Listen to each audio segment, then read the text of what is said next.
Welcome to Optily Radio, your regular 30-minute dose of everything you need to accelerate your e-commerce marketing success.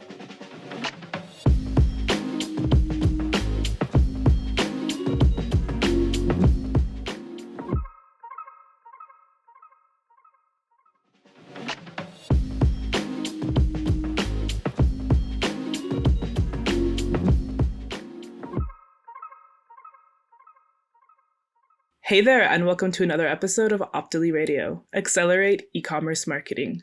I'm your host, Nina White, and I'm really excited to introduce you to today's guests. Kevin Miller is the co-founder and CEO of GR0, a digital marketing company that specializes in SEO, and Bridget Reed is the director of content, also at GR0. Welcome to the show, Kevin and Bridget. Thanks, Nina.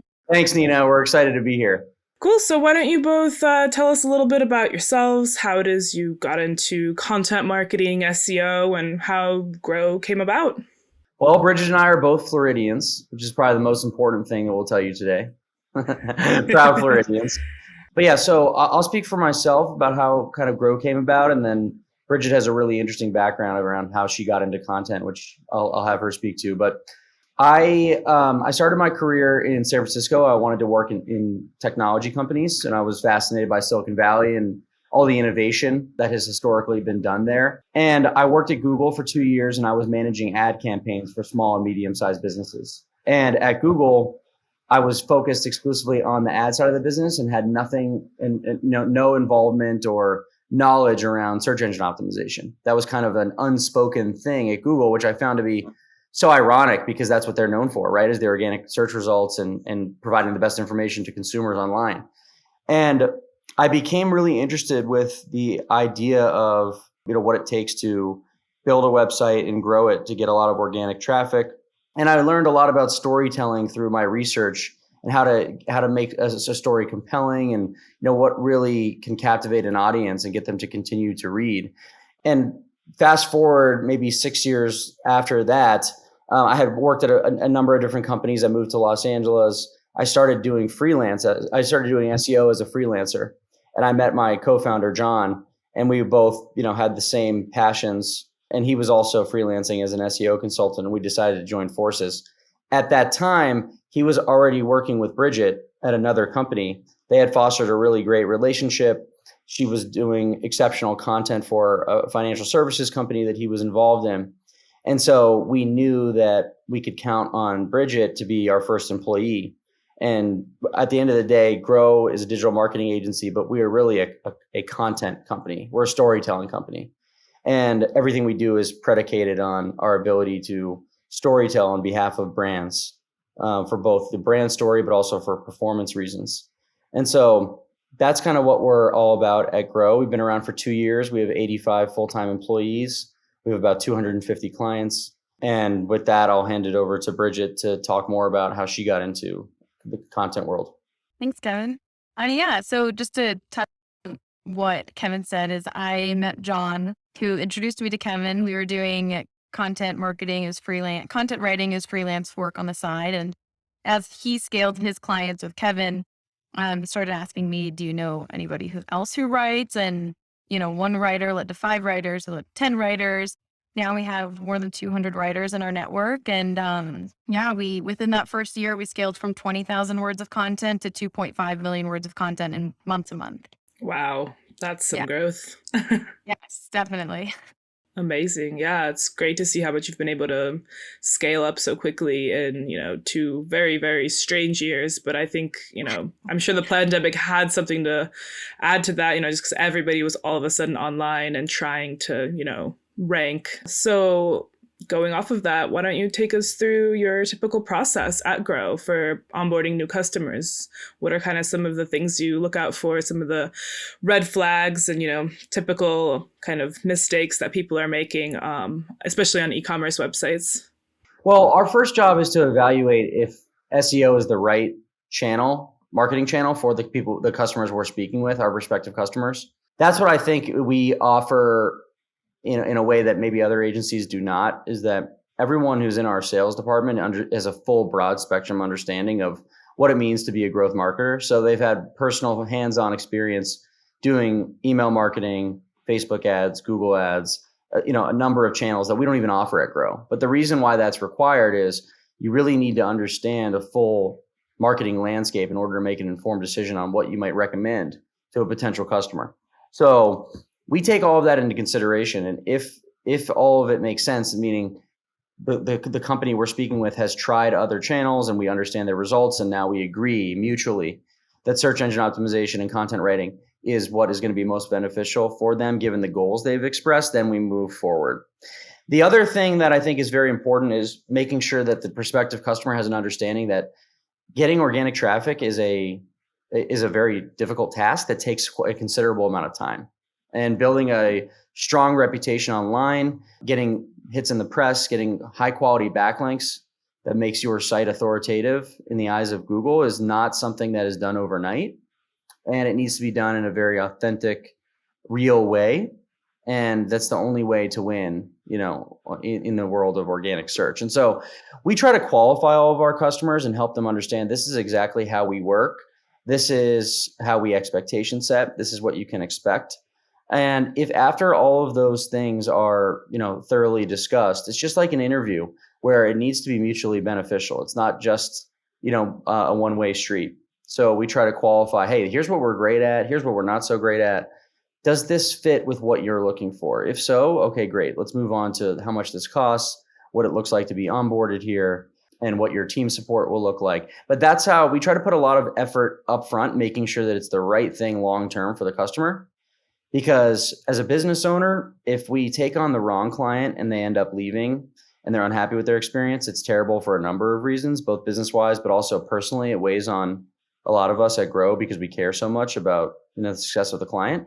But it's also a lot of these small businesses, these direct-to-consumer, D2C e-commerce businesses, they don't have the ability to make a 6-month, $60,000 mistake. They need to make sure that they are investing their time and their dollars wisely, or they might, go out of business. So we're heavily cognizant of that, and we make sure that we've left no stone unturned when it comes to our discovery and making sure that it's a good fit for both sides. Great. Anything to add there, Bridget? No, I think Kevin nailed it on the head. We really want to make sure we're creating these curated campaigns for our clients and that they're intentional. We want to see them get results, and we don't want to see all the hard work that we're putting into their campaign not work. So talking on the qualifying steps of bringing on a new client, that's exactly what we do. We take it very seriously. Great. Yeah, it's definitely the long game. Like, you got to set those expectations and make sure it is the right fit before going in for the long haul on those articles, for sure. Yep. Cool. Absolutely. So what are some of the most important things that Shopify owners should know about SEO, specifically on their product pages? And what are some of the common mistakes people typically make that store owners should be on the lookout for to avoid? It's a great question. One that's very topical. Just came up on a call yesterday with a client that we are that's signing up with us called Atlas Pet. It's a really high quality dog leash, and they sell a bunch of other products now, like bandanas and things of that nature.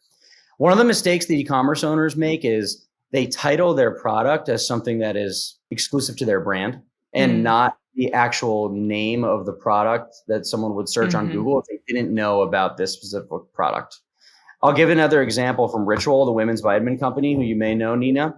They called their prenatal vitamins Essential Prenatal, but no one's searching on Google for Essential Prenatal. What they're searching for are prenatal vitamins.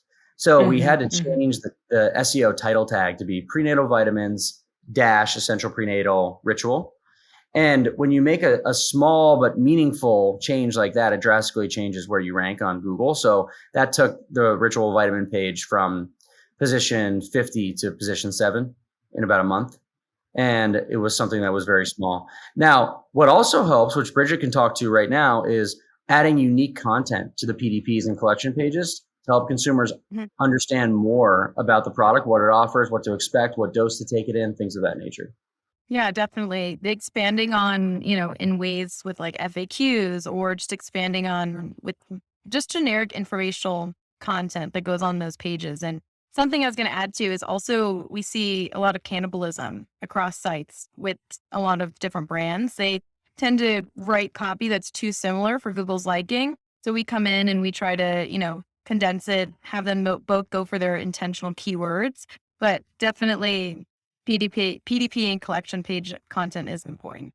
And Nina, just to add on to that, as Bridget's saying, unique content is king. Google loves unique content. The best example of this for anyone listening would be bitetoothpaste.com. I think they do an absolutely incredible job on their PDPs and their collection pages. And if I was to start an e-commerce store today, I would replicate what they've done, because I think it gives the consumer every single piece of information they could need in order to make an informed purchase decision. Interesting. So on that note, I have a kind of sort of tangential question, which is, what if people are searching for, or what if the product is something that people will not search for at all? Like they don't even know that that kind of product exists. So like, what is a strategy if you have like a hyper unique product? So like those vitamins that you mentioned that have a unique name that people won't be searching for, it's easy enough to just name it a multivitamin. But what if a product itself is super unique? Is there a way that with just SEO, like a tactic that you've implemented for someone for a hyper unique product? Yeah, so for a hyper unique product, I focused on something that I call pain point SEO. And so that hyper unique product, I'm certain, was created to solve some sort of need, some sort of problem.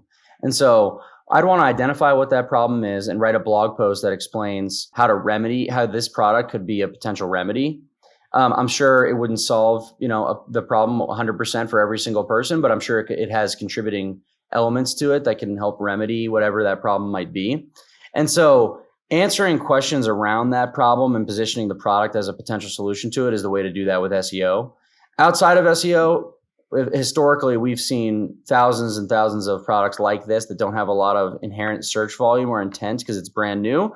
We've seen those thrive on Facebook. So if you're trying to diversify away from Facebook because of lower return on ad spend these days, long form blog posting is going to be, your next best bet. Great. Perfect. So what are some of your go-to tools for doing some of this keyword research, SEO audits, and the content creation itself? For our keyword research, we use Ahrefs and we use SEMrush. Those are the two best keyword research tools by far. A third that I would encourage people to check out is called kwfinder.com. And I think they do a really good job of helping with identify extremely long tail keywords that other people might miss. So I would take those three into consideration with regards to keyword research. Other tools that could be used would be Google Keyword Planner and things of that nature. But those three are my top three. With crawling websites, we use Screaming Frog. That's by far the best for that. And then Bridget will talk about content grading, and there's a whole system that we have and software that we have around that too. Yeah, in terms of the actual content creation, typical Google Docs, Google Drive, Grammarly to check for plagiarism, cleaning it up a bit. But when it comes to optimizations, we use ClearScope. It's a grading tool that essentially tells us exactly what keywords will help make the article perform best. It tells us what keywords we're missing, how many times, so we should be using it, which is really cool because we share that information with our writers before they start writing. And then we just do the cleanup at the end to make sure, it's actually been followed, implemented properly so that, we're utilizing this tool for SEO best practices, but we're not losing the brand voice that the client, definitely wants to see. Awesome. Great. And I'll definitely put links to all of those in the show notes then for our listeners. So I have to ask what your thoughts are on AI content generation, because it has been kind of the talk of the content, world for the past couple of years. And people are saying it's getting better, but obviously I want to get your expert take on what it has to offer and how it can supplement human writers. Yeah, absolutely. So yeah, AI content's definitely come a long way. And I think we're going to continue to go that way. We firmly believe, though, Google can tell human emotion, and we don't think that AI can really capture that properly. So if you want to elevate your content and take it to the next level, then AI generation can absolutely support that, but it should be fully replacing it. It can be great for optimizations, briefs, things like that. But at the end of the day, the human touch to content creation is invaluable. Great. Yeah, I have yet to experiment with any of them. Like I've been kind of curious, but then I'm like, I feel like I'm just going to have to go in and edit so much of that I don't know if it'll be worth it in the end. Yeah, we found the same thing. It can be used. It should, it's good for a support tool, but really it could not replace what our writers do and editors. Yeah, I think it depends on what project you're working on and what your goals are. We sell such a premium product that it would be an absolute disservice to our clients to sell anything that's AI generated.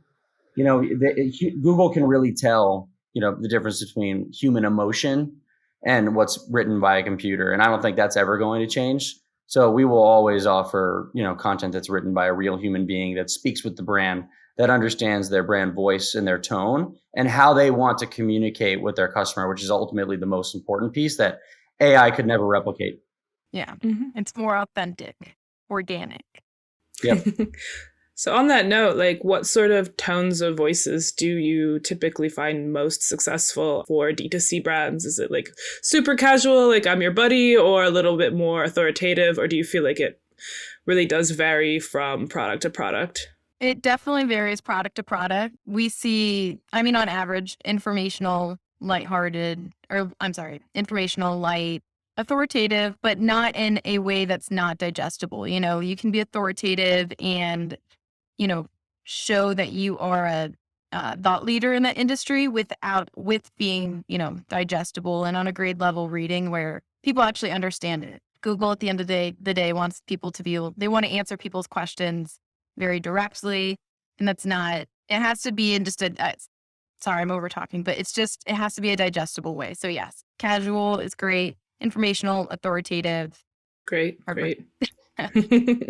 Yeah, and also like testing for your audience as well, I imagine over time you kind of solidify what they respond to best. Definitely. Yeah, and that's why it varies product to product too, or brand to brand, because if you have a pharmaceutical brain supplement, you definitely want to make sure it's more direct, scientific, medical type content and voice, very authoritative. But if you're selling men's underwear or undergarments, it's going to be a lot more lighthearted and fun and witty and, throw in that fun. So. And then just like in terms of actual structure, I use Yoast a lot in my content writing, and it's always kind of hammering over the head, sentence length. And it's like, well, I use some short sentences, some long sentences, like from my research, mixing it up is good. I feel like maybe Yoast isn't the best tool, but it is the one that we are currently using. So like, what do you feel like, do you think especially with those more authoritative blogs, like, is it okay to use a longer sentence, or do you think people just kind of zone out if you're not kind of breaking up the paragraphs into really short? You mentioned short and digestible, but like how short is too short and like, too pre-digested? Yeah, in terms of article length?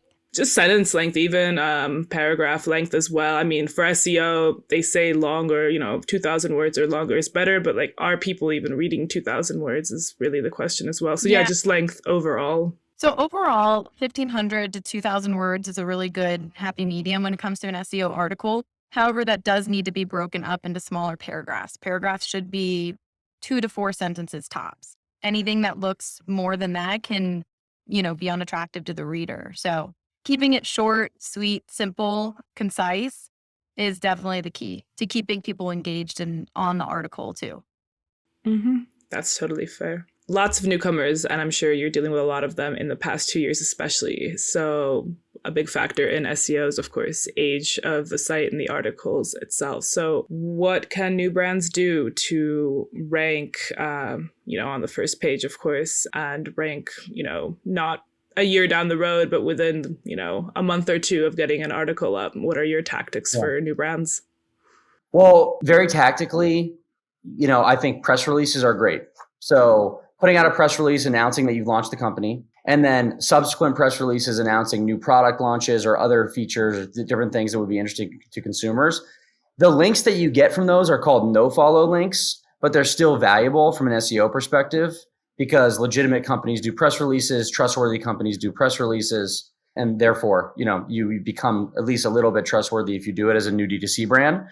In addition to that, not to like plug our services, but it is the truth. We have a very unique backlink building process where we get our brands featured in the news. Getting featured in the news as an expert in stories is one of the best ways to build credibility for that individual who's being quoted, but also it links back to the homepage. So we give a quote to reporters, and in exchange for that quote, they link to the homepage of the person who gave the quote. And so that the more backlinks you get, the more authoritative you'll become. But also publishing content on a consistent basis is also critical for trust. So, if you have 10 blog posts a month, having it every 3 days is great. If you have 5 every 5 days, 6 days is great. Showing that you're going to continually contribute to the Google ecosystem is also a way to demonstrate trust to Google, and they will reciprocate that back to you. But the biggest thing that's going to move the needle, Nina, on not ranking a year from now is getting written up in the press. You can also hire a PR firm if you have the funds. Whatever it takes to get written up in the news and get a backlink to your homepage, that's what's going to accelerate the process. Do you have any kind of more budget-friendly options? Because press releases tend to be in the tens of thousands sometimes. Are there any kind of newer services that you found successful for, businesses on a budget?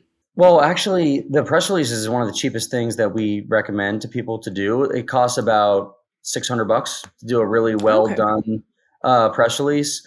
I know that if you have a lot of images, if you have multimedia, if you have a long press release, you're totally right, Nina. It can get into the $2,000, $3,000, $4,000 range.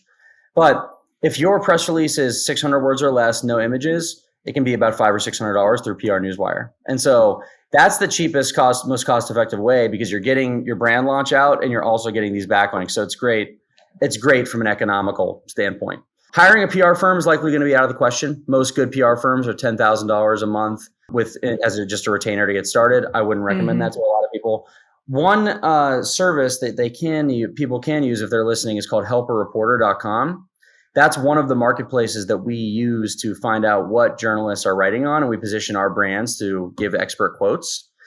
And it's free to use. You just need to make sure that you reply. There's a whole process that goes into it. It's incredibly complex, but these journalists need responses in about 5 minutes. But we've created a do-it-for-you ghostwriting service where we write on behalf of founders, CEOs, executives, and we only charge for where we get our brands placed. So it's, again, the most economical, cost-effective way to get press hits. Great. Anything to add there, Bridget?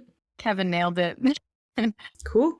So let's get on to some success stories from the past couple of years. Yeah, we have one client, Birthdate. We built them a content strategy through extensive, keyword research and making sure their site is set up for success. And they actually increased their organic impressions by more than 450,000%. Wow. And then that's huge. Yeah. And then the number of clicks on their site went from 0 to 36,000 per month in just 1 year, which is incredible. Amazing. That is amazing. And that's just through blog posts or how deep of an audit and rework of their site did you guys do? Well, they did our full SEO campaign. So that's on-page optimization, performance, and then content as well. Wow. That's great.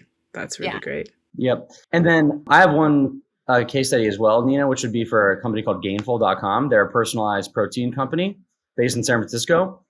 And we wrote 100 articles based off of all the questions that consumers have about protein, such as what is the best protein to take for women who are 30 years and up?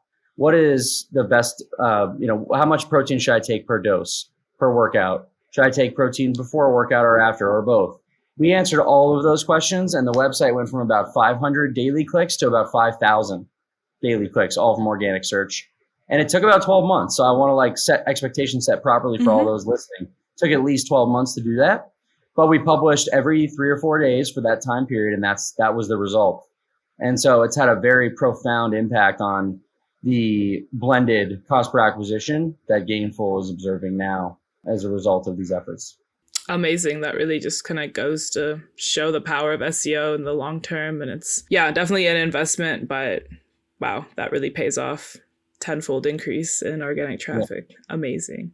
Great. Well, unfortunately, we are out of time for today, so I would like to wrap up with our final question. That is the one that we end all of our episodes with. So for our listeners, come away from this episode with one thing that they can start to implement today to accelerate their businesses. What would that one thing be? And you can each give me one. I would say that writing long form content is worth it, but it is only worth it if the business owner is committed to doing it for a long period of time. So think about committing to SEO for 12 months and putting all the resources and effort in to do that. If there isn't the full 12-month commitment, it's not worth doing. And the reason is their money will be wasted if the project is abandoned at 3, 4, 5 months. And I don't want to see D2C business owners go through that. I'd rather have them invest in other channels where there's a faster payback period. And then once they become more profitable, invest in SEO. I would say if you have a shop online and you have a blog already, definitely take a look and review that content to see what is too similar and what may be, competing against each other, and then see how you can optimize those pieces. Awesome. 2 very great tips. And that was a fantastic episode. Thank you both, Bridget, Kevin, for being on the show. It's been a pleasure having you on. Thanks for having us, Mia.